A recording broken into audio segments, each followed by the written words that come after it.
welcome back to Emotional Mojo. You are gonna love this. Our next guest has completed 350 triathlons, 11 marathons, and 2 Hawaiian Iron Man Triathlons. Pretty impressive, right? But what would you say if I told you it was all after he turned 59? Welcome our guest, Dr. Frank Rohter. Welcome to our show. Thank you. That's an impressive right? resume. Oh my goodness. What motivated you to do this? That is no small feat. I was walking up the stairway at the University of California College of Education. When I got to the second floor, I was out of breath. And I've been in athletics all my life. And I was confronted, I was growing old. So that was the aha moment. I went home, bought a pair of shoes, walked around the block. 6 weeks, I entered a 2-mile fun run. 1 year later, I went back and did the half marathon. 6 weeks later, I went to Boston, did the Boston Marathon. And 9 months later, I went to Hawaii to do the Hawaiian Iron Man. So you were not busy at all. No, not at all. And now, can we just point out, he's 90 and just retired a couple years ago. Chronologically, I'm 90. Physiologically, I'm 39. There you go. Right, and let's talk about physiology a little bit, because in your book, it's Aging with Happiness. Correct. You do describe the changes taking place in the body during Correct. the aging process. What are some of those changes? What's happening? The most dramatic age-related change occurring in the body is your loss of skeletal muscle contraction strength. Okay. You lose your contraction strength at a rate of 1% per year. Ooh, that's depressing. Wow. And when And you're that's rapid. 70, you've lost 50% of your muscle contraction strength. And that happens in all 626 of your muscle groups.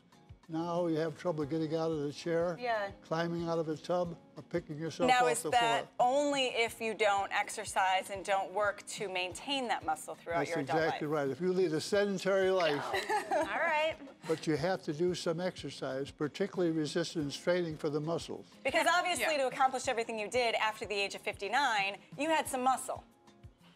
Just a little bit. He has to I think had about a it. little muscle, but it was deteriorating. Yeah. Okay. So you had to build it back up. For the next 35 years, I started to build it up. So how does happiness relate to aging? Because that's what your whole book is about, is aging with happiness. What is the role your emotions play in the physical aging? To explain the relationship of aging to happiness, first of all, you have to define happiness. Okay. Happiness is a mental state where you are at your peak of performance, where you feel great about yourself. And that's different for everyone. Everyone is different. Now, secondly, you have to know about your purpose in life. Aristotle says your purpose in life meets 2 criteria. You have to be universal. It has to be adaptable to all peoples, all cultures, all denominations. And it has to be infinite, something always there. Can't be like buying a house or getting married, because that's a noble objective, but that's only temporary. It's only stuff. But happiness is always available. You can always be happy, and it's universal. Everybody wants to be happy. And then finally, you have to understand what a virtue is. Okay. What is a virtue? Is a good, righteous, worthwhile conduct of performance. When you do a virtue such as being honest, honorable, friendly, caring, that's a virtue. And Aristotle says, if you perform a virtue, you will compel a state of happiness. All right? Which means now you have to live a good life of virtues. You ladies are all virtuous. You do a fantastic show. Now, you were an exercise physiology professor. You have a PhD, professor for 40 plus, 50 plus years, Correct. And ran the department.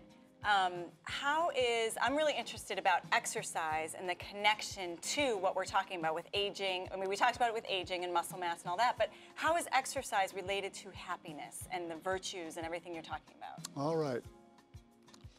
A virtue is something that leads to happiness. Anybody can produce a virtue. If it leads to happiness, if it's a virtue. If it leads to unhappiness, it's not a virtue. So I'm proclaiming Rohter's proclaiming. Exercise is a virtue. Okay. Because look what it does. It prevents the aging process, prevents the degenerative disease process, makes you look good and happy. And look how happy like Richard it. Simmons is. If that guy's happy, I mean, come on. Can we ask you about this around your neck? You've got a always- stopwatch here. I always keep that because I'm exercising all the time. I time myself when I swim, I time myself when I speed walk, I time myself when I bike. So at 90 great. years old, can I ask, what is your exercise regimen right now? Yes. How many days a week? What do you do? You know, how often? How intense? All right. I play golf 2 times a course. week. Okay, got the golf. I swim 3 times a week. Okay. I Swim. cycle once a week. Okay. And I speed walk 3 times a week. Okay, that added up to more than 7. That's a lot more than I do. So you obviously do several things several times a day. Yeah. Usually when I walk, after I walk, I go to the weight room and work out. Well, thank you so much for sharing your story with us and inspiring some other people. We appreciate you being with us, Dr. Rohter. And his book, Aging with Happiness, is available now, so check that out.